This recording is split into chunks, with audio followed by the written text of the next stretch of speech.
What's the best way you've seen someone rebel against school rules? No hats in school. In high school junior year, there was this one kid in my grade that was allowed to due to him having alopecia universalis, which is basically having rapid baldness. A new teacher wasn't aware that he was allowed to and asked him to take it off. The kid explained why he was able to, but the sub didn't believe him, forced him to take it off, and was being very cruel to him for wearing the hat, his lack of hair. The next day, everyone wore hats to school as a sort of rebellion against the teacher. She got really mad and started yelling at the students and said some nasty things. She got fired. Back in the 1980s, there was one kid in my school was hardcore into the punk scene. Had a bright blue, 6 inches high, razor-thin, stand-up straight mohawk. The principal gave him detention for being a distraction, etc., and his parting words that day were, "And tomorrow, no more blue mohawk." The next day the kid came in with the same mohawk, only bright pink. After the Columbine shooting, our school banned black trench coats. For the most part, nobody cared, except the mysteriously gothic trench coat kid. He had worn a trademark black trench coat every single day because it made him different, and then all of a sudden the school tells him he can't do that anymore. So the kid went out of his way to find, or make, different colored trench coats and wore those instead. My favorite one was covered in duct tape. TLDR, Gothic Joseph and the Technicolor trench coat. Reminds me of a guy who came to school every day dressed in old-fashioned, formal clothing. Suits, top hats, cravats, fake fur coats. I bumped into him the other day and he still dresses like that. I'm glad he does. I was at a private school that had rules about the length of boys' hair. One guy in particular always ignored the rule and the administration would tell him to get a haircut every so often, but he never did. Eventually, when his hair got about down to his shoulders, the principal pulled him aside and told him his hair was twice the allowed length and by next week it needed to be shortened by half. Monday rolls around and he comes in with half his head shaved, and the other side as long as ever. We were impressed by literal interpretation of the principal's request, but it still ended up with him getting a suspension for a week and he had to shave the other side before he could come back. I went to a private school that told me I couldn't have hair past my neck. I loved having long hair, so I did it anyway.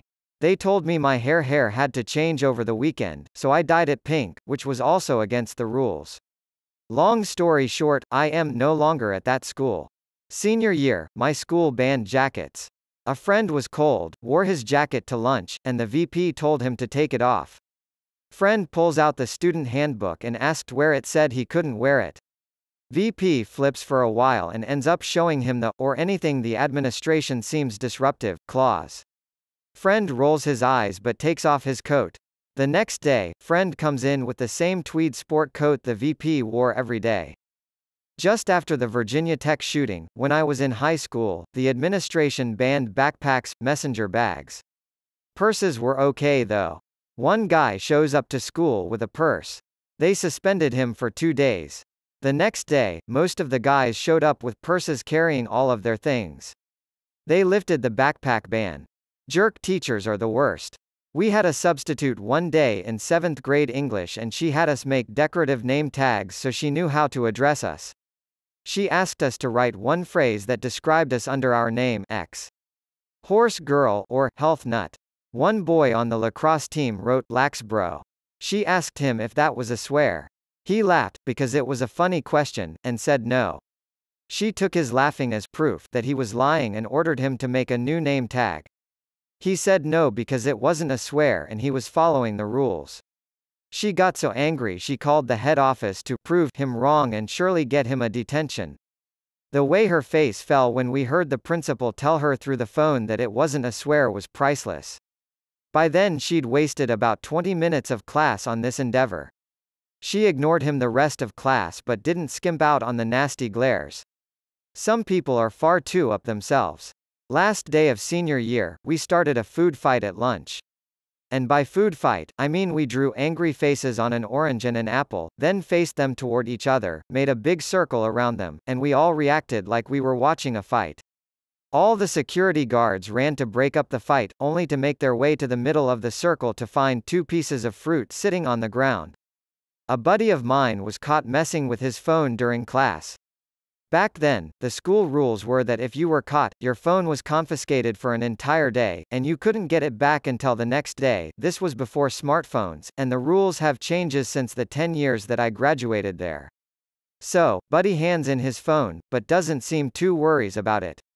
He waits a couple of classes until lunch break, and asks me to come with him. He's gonna get his phone back.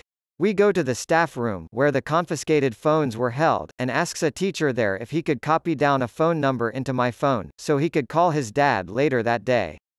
Teacher agrees, and gives him the phone. I hand him mine, and we wait for him to copy the number. When he's done, he gives me mine back, and sticks his own phone in his pocket.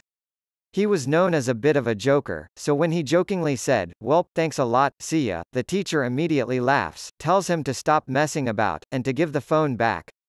Laughing and joking about being caught, he does. But not really. See, he had a second phone, exact same model, except this one was broken. Wouldn't charge anymore, he said. So, when he stuck his good phone in his pocket, it was right next to the broken one. When the teacher made him give back the phone, he just gave back the broken one. It was the best switcheroo I have ever seen in my time at that school. He was so fluent, so nonchalant about the whole thing. It was amazing to see. Halloween costumes were banned at my high school because of some idiots like 10 years before that dressed up and used it as an excuse to hide their face while they vandalized the school. My senior year, more than half of the class decided that we would still dress up and march into the school together in the morning. We all knew we would be punished right away, but it didn't matter. I stayed up all night making a suit of armor out of metallic duct tape and cardboard, along with a broomstick horse to ride. Here is a picture that ended up in the yearbook. The next day we all gathered in the parking and waited for everyone to show up. People went all out and there were a lot of amazing costumes, and after about 20 minutes of waiting we started our march in. The deans had learned of our plan and were waiting for us right as we entered. They started pulling people aside in groups and taking student IDs to hand out detentions. In my group there was one guy dressed up as an ATM, and when the dean asked for his ID he started making ATM noises and then slipped the ID out through the slot where you would put your debit card in. It was one of the funniest things, and I was so jealous that my costume was not as clever as his. Even though having so many of us participate was pretty awesome, his costume just made that whole event for me. Friend was told in high school by his guidance counselor not to waste his time applying to his dream school because he wouldn't get in. He got pissed off and went to the principal, who told him it was the counselor's job to give her best opinion, so he trusts whatever she says. He applied anyways, and got in. He took the acceptance letter, made a copy, and taped them to both the principal and counselor's door with "thanks for nothing" written on both. He didn't even go to that school, he couldn't afford it, but it was the principle of the matter. We had an awful Spanish teacher in middle school who collectively punished the class by making us write the same sentence 100 times over in detention. On one of these occasions my friend and I asked her if we could type our detention in the computer lab. This was when computers in schools were a new thing, so we could improve our typing speed, and she said yes. Anyway, we didn't do much typing but did learn how to write a basic program that printed the same line 100 times over. Update: because this blew up, we didn't copy-paste because our computer teacher took this as a teachable moment and/or opportunity for malicious compliance, and showed us how to do rudimentary programming instead of cheat our way through it. Also, copy-paste might not have been invented yet. Those of you posting solutions need to keep in mind that the program also needs to print the line number before each repeat, otherwise how else will Mrs. Cortez know you typed exactly 100 lines? When I was in grade 7, our last class of the day, students would always bring in snacks. Our lunch shift was way too early in the day, so by the end of the school day we'd all be feeling hungry. And we were all told by our teacher that if we didn't have enough to share we couldn't eat in the classroom. One day, almost all of us brought in enough food to share, even with the students that didn't bring anything in. We even synchronized the times that we pulled all our food out. Our teacher was clueless. She had no idea what to tell us.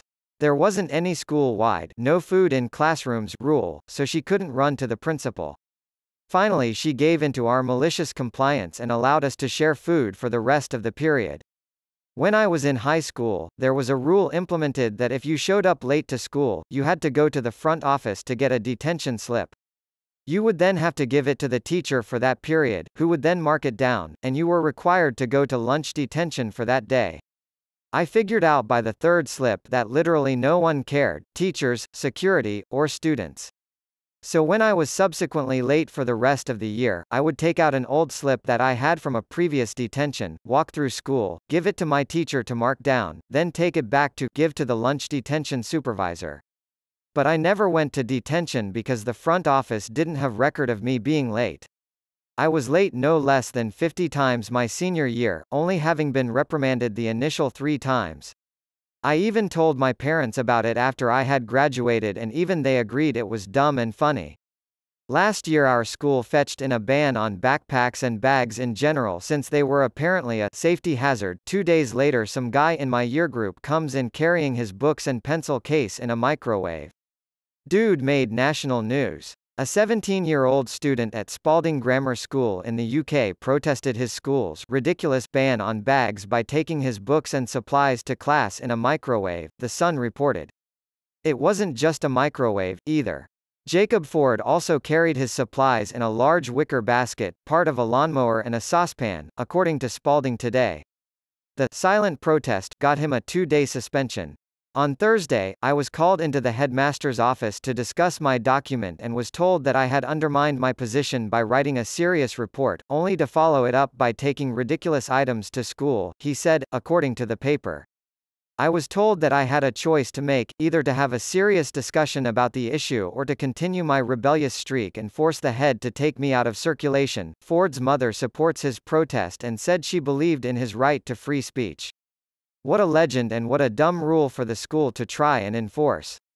One of my classmates got sent to the office for wearing gang colors. Because he has a red Marine Corps bandana tied to his backpack. The rest of the year he wore a pinstripe suite with vest and carried a fedora. We had a French teacher who was really bad and most people barely tolerated. It happened a few times that whoever arrived first would stand outside her door as if waiting for her to show up and unlock it, and the rest of the class would just queue up behind them pretending to believe them. Meanwhile the teacher would just be sitting inside wondering where her class was. My daughters both went to a Catholic high school. My younger one had a bit of a wild streak. The girls were required to wear a skirt every day to school. My daughter did not care for this rule and wore her skirt around her head one day since the dress code required the students to wear a skirt, just not wear. I was told that she was wearing spandex underneath. That's how my daughter got a new rule in her high school dress code. My high school was always issuing new dress code rules for the girls. Mini skirts had to be longer than your arm, no tube tops, etc. One day, all the boys dressed in drag, breaking all the rules. No violation because the dress code specified only girls. Hey Joe, aren't you supposed to be in class? Yeah, one word. Doesn't look like much in text. But he said it such full acceptance and resolution that the teacher didn't follow up or say anything else. Just, okay, got it, you're not going, I'll move on and not waste any more time here, and they kept walking. Sometimes attitude is everything. Sometimes you can say a lot with a single word. In my private school boys were required to wear a collared shirt. It really wasn't enforced, until one day it was. I was wearing a sweater without a collared shirt underneath and I had to go back to the dorm and change. I argued that I didn't look ratty or underdressed at all, but they said rules were rules. The next day I wore a white t-shirt with a collar cut off from one of my older shirts stapled to it. It looked terrible, but rules are rules.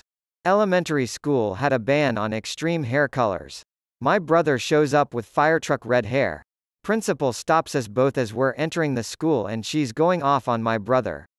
She's berating him, saying, "Who do you know that has red hair like that?" Without skipping a beat, Ronald McDonald, principal just grabbed him, drug him into the office. My 4th grade brain was in shock that he just went up to grown up like that. She called my dad and he promptly didn't care, and months later bro went from red to green to purple. This was prior to smartphones circa 2002. One of my classmates was a regular class clown. He would buy brownies in the cafeteria and roll them up in his hand so they looked like a convincing piece of poo. He would then do all sorts of antics with this poo. Put it on seats, throw it at people, what have you. Obviously the school staff caught on and he got in trouble. This guy didn't go quietly though. He was required to sit alone at lunch for the entire school year. There were months left before summer. The one teacher who made sure his punishment was severe made regular rounds of the lunchroom to maintain order. She would pass his lone seat during her rounds. One day he made another very convincing pastry-sourced poo and had it ready for her when she passed. The entire lunchroom was watching out of the corner of their eyes while maintaining an alibi conversation with the people close to them. When she passed, he stood up and snuck behind her and slipped the pastry poo in her purse that she was carrying on her shoulder, and he quickly ran back to his seat. The lunchroom burst into laughter and the teacher had no idea why. Until later, of course. The dude was an artist at rebellion.